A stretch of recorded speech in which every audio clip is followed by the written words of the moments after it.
Seguimos con el programa y hay una que es de manual, sobre todo de parte de los sectores reaccionarios, de la derecha, a la hora de querer instalar una idea para incluso luego transformarla en ley o en proyecto de ley o en reforma de una ley ya existente. Y muchas veces esto es apoyado por los medios de comunicación. Convertir la excepción en regla. Cuando ocurre un hecho aislado o que no es justamente la regla, se instalan redes sociales y se amplifica, se realizan mesas en programas periodísticos de los medios, sea radiales como televisivos, se realizan streamings, etc. Es decir, amplificamos que este hecho en realidad es moneda corriente.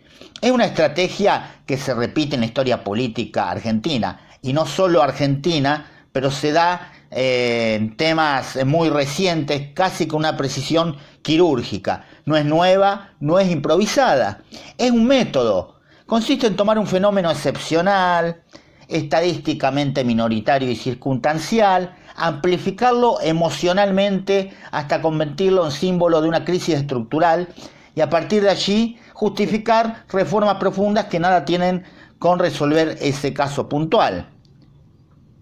Es el manual, como te decía, de la excepción convertida en regla, y lo estuvimos viendo sobre todo con el delito juvenil.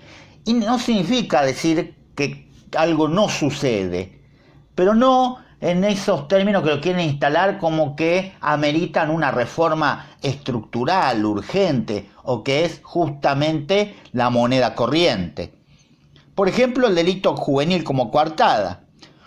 Un homicidio cometido por un menor genera conmoción y obvio que es lógico que así sea. A uno mismo, cuando ve que un nene, literalmente de 11, 12, 13 años, comete un homicidio, dice: ¿acá qué pasó? Pero inmediatamente aparece el discurso: los menores delinquen cada vez más, son inimputables, hay que bajar la edad de imputabilidad. Por supuesto, no se escucha otro tipo de solución para evitar que se llegue a esto. Y sin embargo, cuando se observan los datos oficiales, la participación de menores en delitos graves es porcentualmente muy baja respecto del total.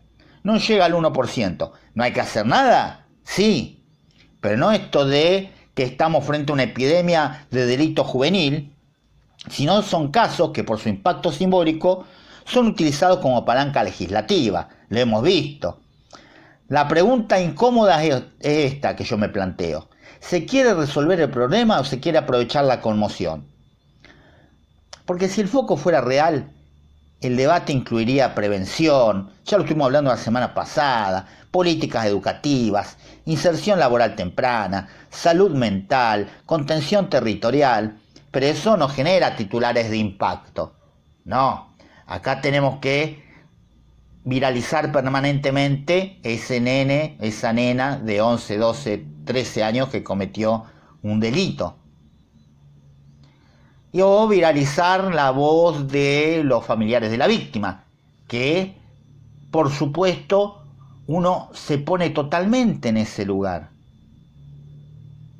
Pero también son utilizados. Entonces escuchemos a la mamá del nene asesinado, escuchemos al papá, escuchemos al hijo de la señora asesinada por un menor. Otro tema que también se instaló a raíz de una reforma, que es nada menos que la reforma laboral. Los juicios laborales como enemigo imaginario. Otro clásico, la industria del juicio laboral. Se instalan algunos casos de demanda abusiva o fallos polémicos y se construye la idea de que el sistema está diseñado para perjudicar a los empleadores y que el 90% de los empleados van a juicio.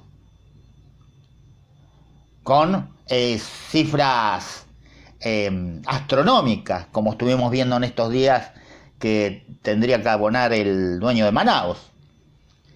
Como si en todos los casos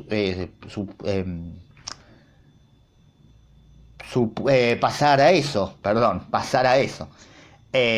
Yo conozco, y no voy a dar nombres por supuesto, la mayoría de las personas que han trabajado en negro, vamos a decirlo así,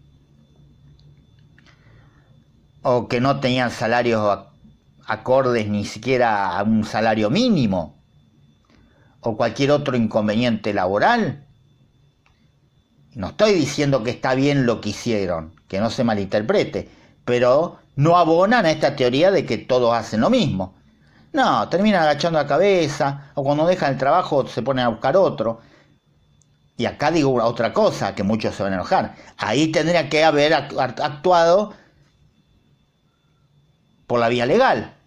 Y tenían todo el derecho del mundo a hacerlo. Después te aparecen los que te dicen, pero si trabajaron negros porque lo aceptaron. Y bueno, que se jodan.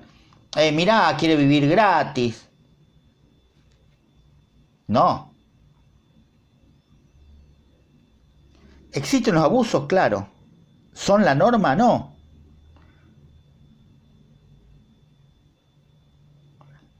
Pero al instalar esta idea de la excepción como regla, se justifica el recorte de derechos laborales, la flexibilización y la transferencia de riesgo desde la empresa hacia el trabajador. El caso aislado se convierte en argumento estructural. Entonces vos ahora, si te fracturás, te van a descontar el 50% del salario, porque pretenden con la nueva ley que vos de tu trabajo vayas a tu casa, te encierres, no te muevas, rodees todo techo y paredes de colchones, cosa que no se te caiga nada, no vayas a tocar la heladera, que no se te caiga nada encima, no vayas a tropezar, ni se te ocurra jugar un picadito. Hoy te necesito 12 horas, no te pago horas extra. Algún día cuando se me ocurra te hago venir 4. Bueno, por ley, ya por antigüedad te tocarían 21 días en enero, pero no, he decidido que te voy a dar 7 en enero, 7 días en abril y 7 días en agosto. Otro tema, el gasto social como descontrol permanente. Un plan mal otorgado, una irregularidad administrativa o un caso de fraude son amplificados como prueba de que todo el sistema está podrido. Entonces aparece una pensión por discapacidad o una asignación por discapacidad mal otorgada, sea por acomodo, por alguna falla del sistema o fraude. La mayoría de las personas con discapacidad cobran pensiones que no necesitan, porque no son verdaderos discapacitados. El propio Adorni salió con la radiografía del perrito, cuando el mismo Españolo, el ex titular del Andis, dijo: yo ya le había dicho a Manuel que esa pensión o ese intento había existido, pero había sido rechazado. Entonces la excepción sirve para deslegitimar la política pública en su conjunto. Se discute la anécdota, no el modelo de sociedad. Entonces también aquel que tenía, no sé, un subsidio por desempleo y lo siguió cobrando aún con un empleo incluso en blanco, entonces viste, se entrega todo mal. O cuando no cumple con cierta contraprestación, lo mismo. Entonces tomamos ese caso o un puñadito de casos, no, y todo el sistema está mal implementado. El mecanismo siempre es similar. Se selecciona un caso extremo, se lo presenta como tendencia general, se apela al miedo o la indignación, se propone una reforma estructural que va más allá del problema original. No se gobierna sobre datos fríos, sino sobre emociones calientes. ¿Y por qué esto funciona? Porque el miedo simplifica, porque la indignación moviliza más que la estadística, porque es más fácil endurecer penas que construir políticas públicas complejas, porque la excepción conmueve y la estructura aburre. Pero cuando la excepción se vuelve regla en el discurso, el derecho termina deformado. ¿Queremos políticas públicas diseñadas a partir de casos impactantes o a partir de diagnósticos serios? Porque legislar bajo presión emocional suele producir leyes punitivas rápidas y soluciones superficiales duraderas. Yo soy consciente. Vos le preguntás a alguien si está de acuerdo que se haya bajado la edad a 14 años en la punitividad. el 90% te va a decir que sí. O que tendría que ser más baja, porque lo he escuchado. Yo tampoco soy de los que se autoengañan, porque lo hacen muchos, lo hacen incluso por izquierda. Yo he tenido discusión hasta con compañeros, de que no existen esas posiciones, no son de la mayoría del pueblo, porque el pueblo rechaza tal cosa, el pueblo tal otra. Como que el pueblo nunca se derechiza. A veces hay falta de información, a veces hay influencia, como estuvimos hablando, pero también está demostrado que hay una porción, lo decíamos en la editorial inicial, hay una porción de la población que estaba esperando que alguien los represente arriba en su pensamiento.